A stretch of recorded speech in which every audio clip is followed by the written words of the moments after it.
From the familiar skyline of New York, it is 9 days by boat, 9 hours by air, and 9 seconds by the motion picture camera to the somewhat different skyline of the northern shore of South America. Would it be well, perhaps, before we go any further, to refresh our memory as to just where South American countries are? Let's take a moment to do that. The South American route of the Pan American Highway is in the north twofold. One road coming down from the Panama-Colombia border to Bogota, capital of Colombia, the other connecting Bogota with Caracas, capital of Venezuela. Proceeding southward along a coastal route, the highway passes through Quito and Lima and then branches. One route proceeds down the west coast through Valparaiso and Santiago, capital of Chile, and thence crosses the Andes and reaches Buenos Aires, capital of Argentina. The other branch goes eastward to La Paz, capital of Bolivia, and then turns, crossing into Argentina to join the other route at Buenos Aires. A spur projects northward to Asunción, capital of Paraguay. At Parana, Argentina, another spur strikes eastward, and at Porto Alegre, Brazil, meets that important part of the highway which, beginning at Buenos Aires, proceeds through Montevideo, capital of Uruguay, and then along the Atlantic coastal route to Rio de Janeiro, capital of Brazil.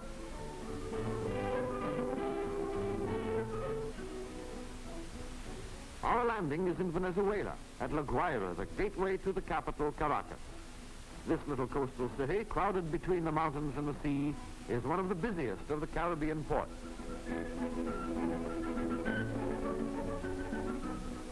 An important member of the Paul Price Herbert Lanks expedition, our expedition, goes ashore, for this tour is to be by automobile. This automobile. The old town's steep slopes and wealth of color make La Guaira a good foretaste of South American picturesqueness. Houses, boats, beach, sea, mountains, and sky, all abound in color.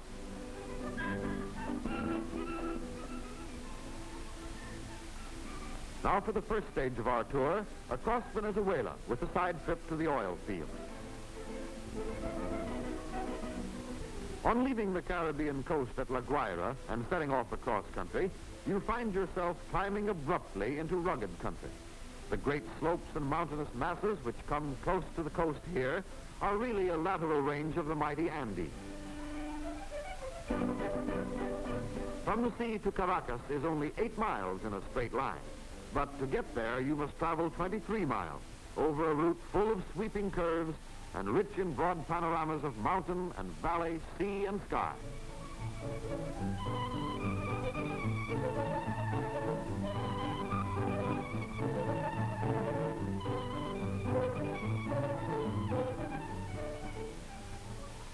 One striking thing about Caracas is its fabulously picturesque setting in a valley of the coastal range at an elevation of 3,000 feet. Another is the agreeable climate. For December, January, and February, it may make you envious to hear, have an average temperature of about 48 degrees Fahrenheit. Two interesting details: the streets have no names, but the corners have. And Caracas will have its 400th birthday in 1967.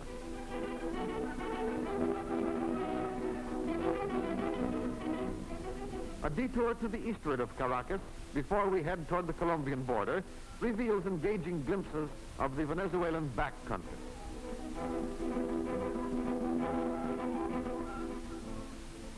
A good deal of expert road building has been going on in eastern Venezuela. Good pavements traverse the countryside, ready for the transport of oil and agricultural products to the Caribbean ports. Before we in North America can have our coconut custard pie, somebody has to deal with the original coconuts in this fashion. Not all coconuts attain the distinction of coconut custard pie. Some of them wind up in candles or margarine. We're well to the west of Caracas now and bound for the famous oil fields of Maracaibo. The roads, part of the Pan American highway system, are excellent in this region.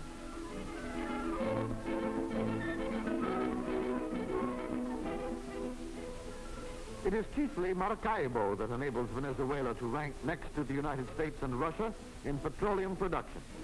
Some of the best wells tap the lake bottom with derricks right out over the water. And we see one of Maracaibo's famous sunsets. We strike westward, ready now to climb into the Andes and to begin our approach to the Colombian border. The mountain scenery becomes increasingly impressive, but here and there we note farmhouses perched on the slopes, and the stone walls would remind a New Englander of home.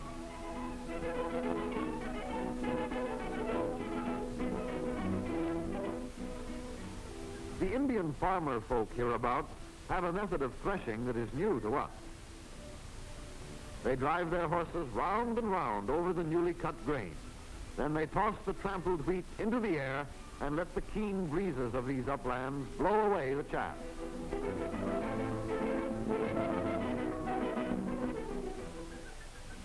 The mountain towns tucked away in the Andes at elevations of 5,000 feet and more are friendly, charming places, bits of old Spain put here centuries ago and still almost unchanged. Our route in Colombia. Huge plaza and the old cathedral are still pretty much as they were in colonial days. The road to Bogota. These Colombian highways are good all-weather roads, though paved only when entering cities. Bogota is on a lofty, broad plain up in the eastern range of the Andes. Let no one think of this handsome, highly civilized capital as a tropical city. Its elevation is 8,500 feet, and if in Caracas you go outdoors to find the cooling breeze, here in Bogota you go out in the sun to keep warm. Bogota is old, too. Before the Spaniards came, the capital Indian Empire was here. West of Market Day at Sopetan, one of the mountain villages.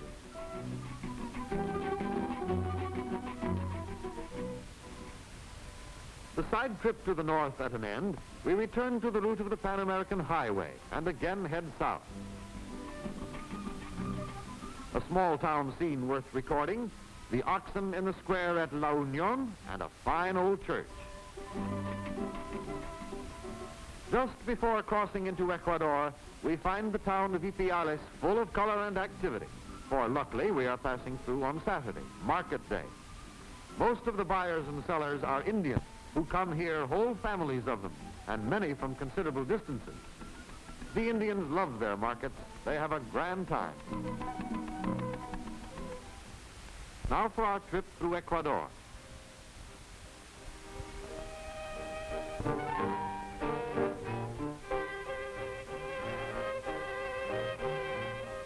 In many of these mountain villages, the admirably simple and sufficient economic life of the Indians is open for all to see.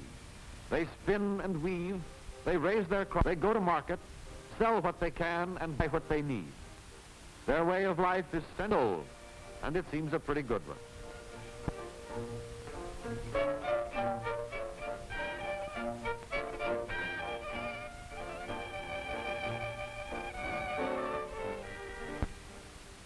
Sheep on the way to the market we have just left, and they're very busy shepherdess. This monument at San Antonio sits squarely on the equator. Here, according to one small boy, a menagerie lion runs around the earth, dividing it in half. Quito, Ecuador's capital, is perched more than...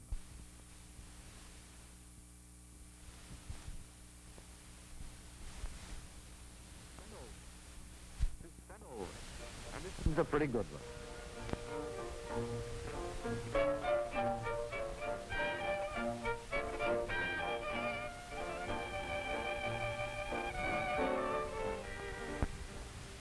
Sheep on the way to the market we have just left, and they're very busy shepherdess. This monument at San Antonio sits squarely on the equator. Here, according to one small boy, a menagerie lion runs around the earth, dividing it in half. Quito, Ecuador's capital, is perched more than 9,000 feet up in the mountains, and the climate is delightful.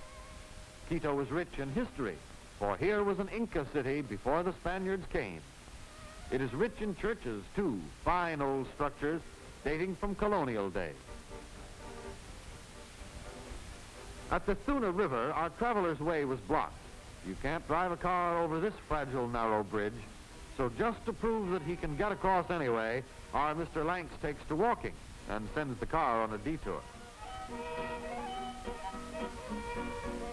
On the little native farms, the juice of the sugar cane is extracted by oxen power. The juice is afterwards boiled down and poured into molds for native consumption. This method hardly provides a part of Ecuador's export crop.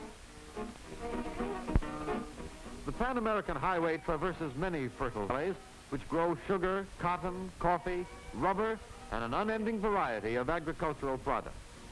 The highway is becoming an economic lifeline to hundreds of communities, releasing surplus commodities to outside markets.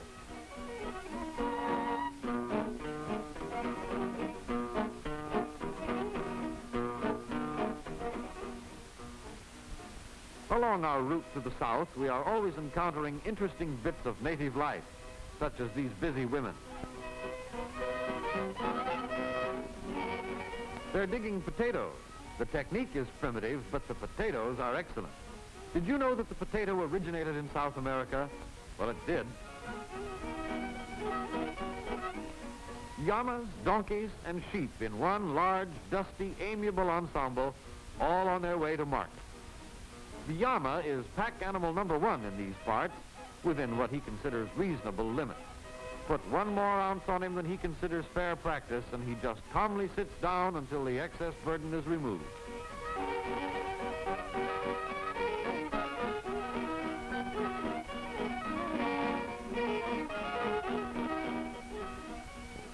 On market day, Riobamba is a maze of highly colored activity. All the plazas are crowded with stalls where everything the Indians need, from buttons, needles, and pins to hand-woven ponchos and blankets, are theirs to buy, sell, and barter. This is one of the most famous of all the many South American native markets.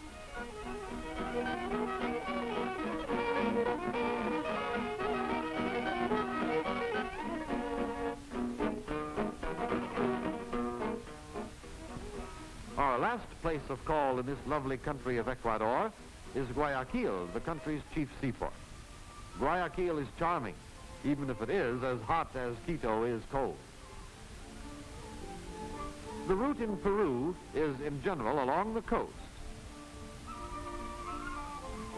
It doesn't happen often, but once in a while there are freak heavy rains in the desert of northern Peru, with sad results to the roadway. The road for miles and miles runs close to the sea. In the northern countries, it was mountains and more mountains. Here in Peru, the desert and the sea are our companions.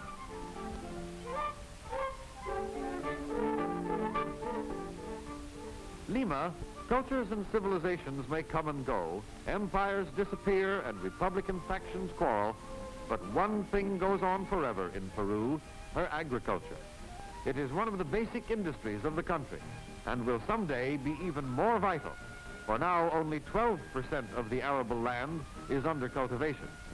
The most important export crops are cotton and sugar. Well, here we are meeting some more of them. They're of many colors: black, white, fawn, reddish, and of various unpredictable combinations. The llama knows that his wool is a valuable crop and has never been able to figure out why he should be asked to be the Indian's only beast of burden. This makes him suspicious of everything. For instance, he won't eat at night. He wants good, strong daylight on his food so he can see what he's eating. And being really a sort of camel, he spends a good deal of time sadly wondering why he isn't more like other camels. Now begins one of the greatest adventures of the entire trip, up to and over the 16,000-foot Anticona Pass, right over the top of the Andes. We are now approaching the pass, which will lead us to the highest road in the world, 1,000 miles long, in Bolivia, highest of South American capitals, 12,000 feet up in the mountains. Now we have reached Anticona Pass itself. The snow-strewn heights are bathed in brilliant sunshine, and the beauty of the scene is unforgettably awe-inspiring.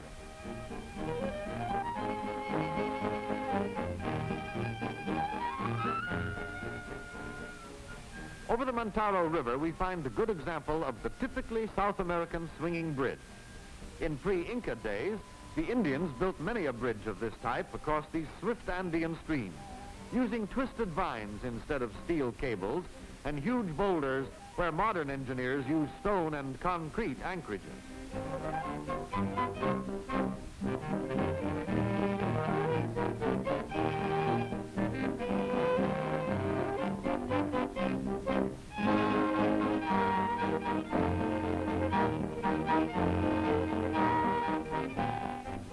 Along our way, we have the luck to see the Indian festival called Tumbar el Monte. The participants arrive by bus, a luxury unknown to the primitive originators of this old ceremony. This festival is a yearly affair, celebrated some days before the beginning of Lent. The Indians put on their gayest clothes, and according to them, they add to their glamour by generous splotches of talcum powder, which they have thrown over each other.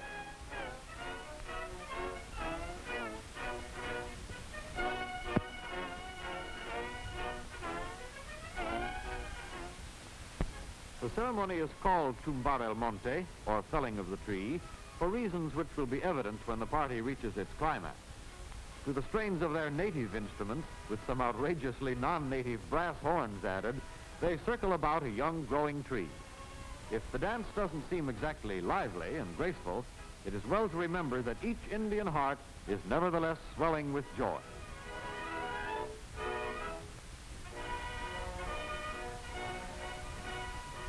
At intervals, one of the dancers pauses to take a cut at the tree with an extremely modern axe. They all manage to take a turn at doing this. Finally, the tree is felled, and that is the end of the ceremony.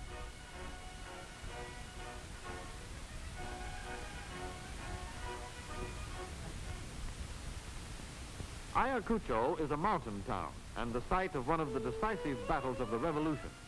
It marks about the halfway post on our journey from the coast to Cuzco, the old Inca capital. Ayacucho is agreeably installed at an altitude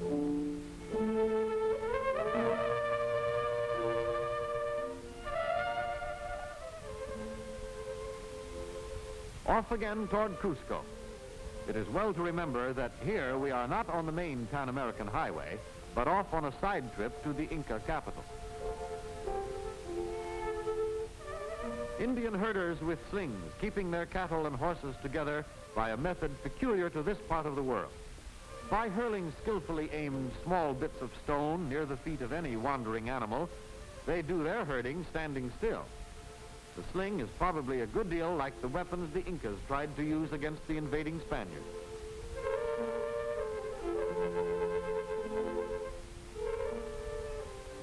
Crossing the eastern range of the Andes by this route, one meets delays here and there. One kind is caused by the ever-recurring temptation to stop and photograph a bit of scenic splendor. Another source of delay is the not infrequent landslides which bring boulders down onto the narrow roadway. On this occasion, an opportune meeting with road workers saves us hours of labor. And then Cuzco. The great plaza reveals Spanish colonial architecture in its perfection. But here in Cuzco, the mind goes back to a past far more remote than the Spanish conquest, for here was the capital of the empire of the Inca. Many fine, massive walls built by the ancient inhabitants centuries before the Spaniards came still stand in Cuzco.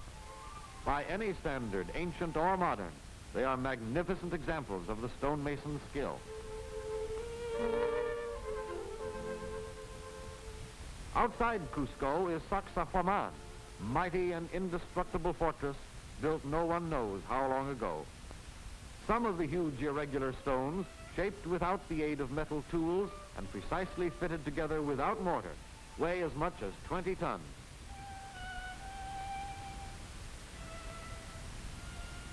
At Machu Picchu, about 50 miles from Cuzco, is another stupendous ruin, disclosed to modern eyes only in 1912. Here, on the summit of a lofty ridge, lying between still loftier peaks, the Incas had a fine city and an impregnable stronghold. The thatched roof you see here is modern, but just like those the Incas used. The Inca thatching and wooden roof beams, of course, disappeared ages ago, but the ancient masonry stands century after century.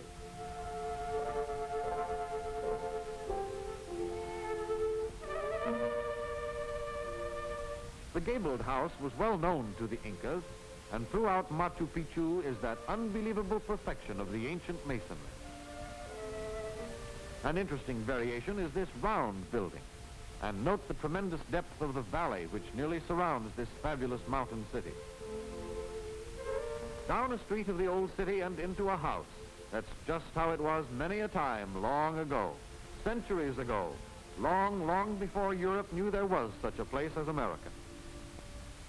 The highest point of Machu Picchu and the site of the sundial, sacred to the greatest Inca god, the sun. The temple of the three windows, rich in Inca legend.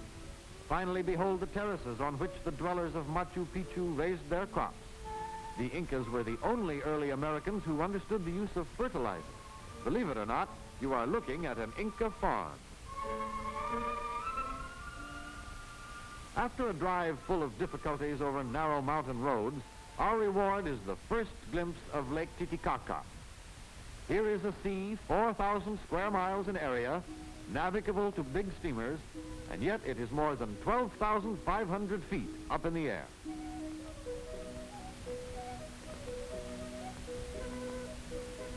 It was on the shore of beautiful, amazing Lake Titicaca that we encountered the most colorful of native dances. The women's costumes are remarkable for an elaborate stratification of woolen skirts and an incongruous sort of flat derby hat.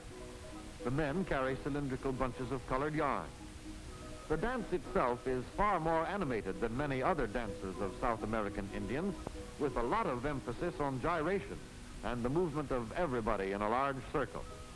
This goes on with brief rests for hours. Originally, this ceremony was a harvest festival.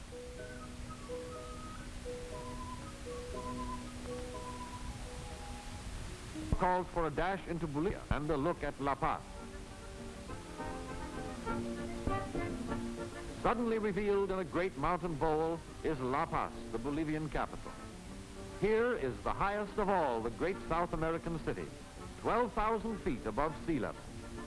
The Spanish influence is far less evident than in Caracas, Bogota, Quito, or Lima. There is much new building in the modern manner, and there is the constant impression that very little of the city is on level ground. The snow-capped mountain of Ilamas is a near neighbor and a mighty impressive one.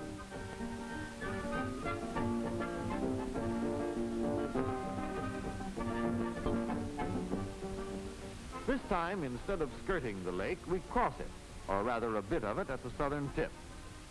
The ferries are peculiar affairs, each of them looking like half of a good-sized sailboat. The sail power is reinforced by the muscles of brawny Indians.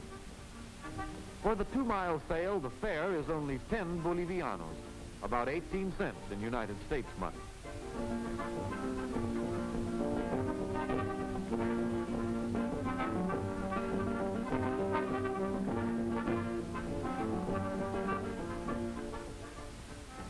Here we are still in Bolivia. Along the way, we see Indian farmers plowing by hand, the men turning the clods, the women smashing them. The survival of a truly primitive method. The route is again briefly through Peru, the southern tip of it. In Arequipa, you will find at an elevation of 7,600 feet a number of pleasant things: a fine climate, genuine Spanish colonial atmosphere, cleanliness, quiet, and order. This is Peru's second city, but many rank it in charm and interest unquestionably first. And so much for Peru. In Chile, we shall follow the coast to beyond Santiago and then cross into Argentina.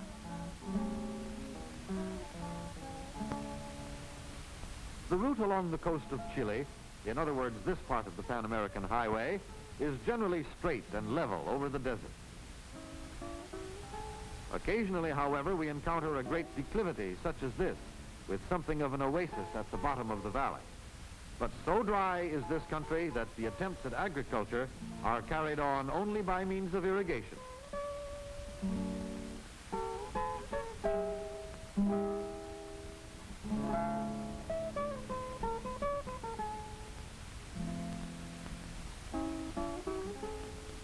Miles of the road cross Chile's famous nitrate bed, one of the country's most valuable resources until artificial nitrates were developed.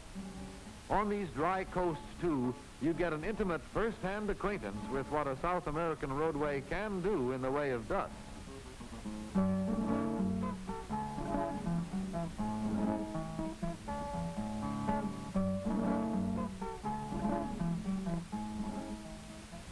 Occasionally, the road comes right down to the sea, a welcome change after so much motoring over barren coastal tableland.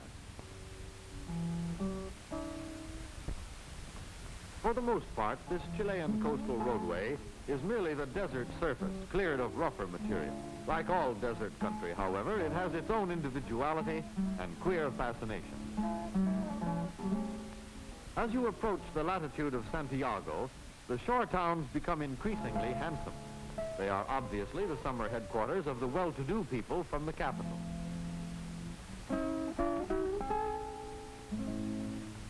We turn away from the Pacific and head for Santiago, over one of the best parts of the Pan American Highway. Santiago is another of those South American capitals blessed with a perfect combination of altitude and latitude. It has a lovely climate, and it has a charming identity all its own. As one sees very well from one of the finest parks in the world, on Santa Lucia Hill, Santiago is a beautiful place in a fine natural setting. Besides being the center of Chile's industry and government, Santiago is notable for its good food, its good-looking women, and its good books. A fine place, this Santiago. Another side trip now to lofty Uspallata Pass and the famous statue of Christ on the Chilean-Argentine boundary. The approach to the pass is a complex system of curves and hairpin turns.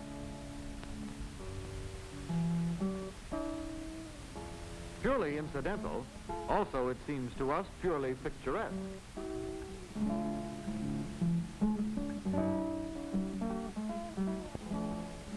Now we are approaching the pass.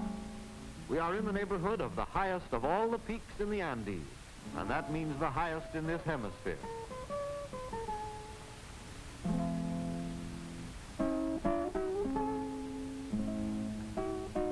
This route is not the simplest motoring in the world.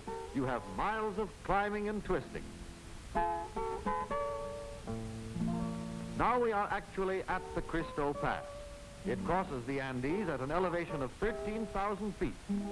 Dominating the scene is mighty Aconcagua, 23,081 feet, the highest peak in all America, south or north.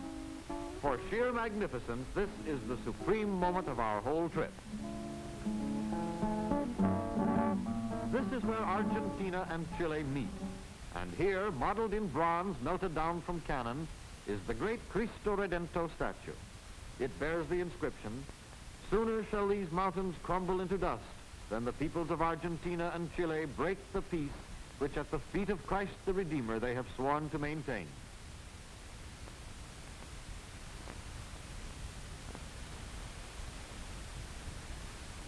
Instead of proceeding to Buenos Aires by the Pan American Highway, we shall now turn south for our visit to the tip of the continent.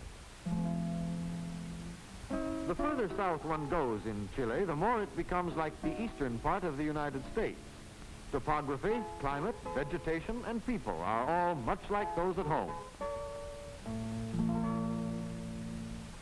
The final Chilean episode was a lengthy introduction to about 12,000 Argentine sheep on their way to Santiago. Even before entering Argentina, we were ready to believe it a great sheep country. Our route in Argentina, down to the Cape and back to Buenos Aires. Our road south in Argentina is by the westernmost route we can find. Often this is picturesque, hilly farming country, and most certainly it is lake country. We are now on the shore of one of those lovely lakes of Argentina, Lake Gutierrez. It may be a surprise to you, as it certainly was to us, to learn that down here in the southern part of South America, there is a lake country which rivals that of Minnesota or Wisconsin or the Adirondacks. In Patagonia, the road is merely the gravelly surface of the pampas. Someday, maybe, an extension of the Pan American Highway may reach way down here. As it is, the road workers do what they can. To the old sheep herder, this is all a great waste of time. What good are roads to him? After the desolate pampas, and once getting thoroughly lost, it's a great relief to reach Magallanes, the point furthest south accessible by car. It is about as far south of the equator as Hudson Bay is north of it. We have come 10,000 miles, the first continuous automobile trip from the Caribbean to the Strait of Magellan. Now we head north. We are in Argentina, remembering with an effort that Buenos Aires is 2,000 miles away.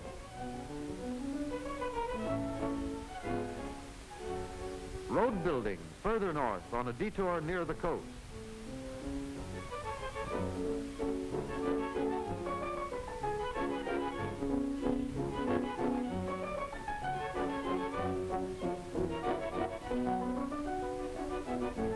Mar del Plata.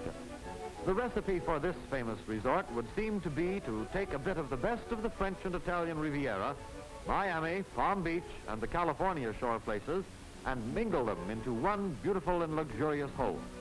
On to BA, over 249 miles of concrete, the longest, straightest, and safest invitation to speeding in South America. And what is BA? It's Buenos Aires, on the shore of the Rio de la Plata, Argentina's capital and her chief seaport. Buenos Aires has a general air of spacious elegance which reminds one of Paris. There are 2.25 million people living here, 1/6 of Argentina's entire population. It is the financial and cultural heart of the country, as well as the seat of the government. You can see the traffic cop, but you can't see what's under him, namely the best-looking, cleanest, quietest of all subways. Buenos Aires has an amazing underground parking service, too. Buenos Aires is our point of departure for Uruguay, a water voyage across the La Plata. Another frontier crossed, and now we shall traverse Uruguay. If you follow us on this journey, have $15 handy at this point to pay for having your car ferried across. At Montevideo, the Germans not long ago installed an object of interest, for this is the graveyard of the Graf Spee. Montevideo is a city of charm, and it also has a certain building. This is a skyscraper apartment hotel dominating the entire city, and one of the words to describe its architecture is way. Alas, there are 42 miles between Castillos and the Brazilian border which are not so good. In fact, they're like this. But that was nothing. Nearer the border, things have come to this pretty pass. The Battle of the Mud goes on for several terrible days. Sometimes we are proudly but nervously under our own power, but more often we gladly accept whatever help is at hand. The final leg of our trip now lies before us, from the Uruguay-Brazil border up to Rio de Janeiro.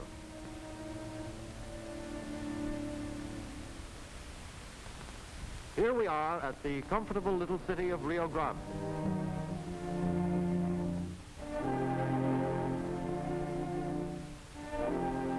Cotton has taken on a large importance in Brazil, for the crop is plentiful and good, and has an important place in the world market. While rolling up to Rio, we find a good many of the oddly shaped Paraná pine. Maybe the tree is as new to you as it was to us. We are traveling toward the equator now, and the country becomes more tropical. The road that takes us north to Rio de Janeiro is the last section of the Pan American Highway, for beyond Rio, road building is difficult. So after 13,000 miles, much of it on splendid roads and much of it through jungles, mountain passes, deserts, and desolate pampas, this journey of ours is about to end at the remarkable city of Rio de Janeiro. Rio de Janeiro is usually approached by sea, but we have come by highway from the west. This is us proof, at least to us, how such a man-made thing as good roads can help to consolidate many people, help to make them real neighbors. it is still better to think that the great figure on Corcovado represents in some fundamental way the good neighborliness for which many of us are striving in this distressed world.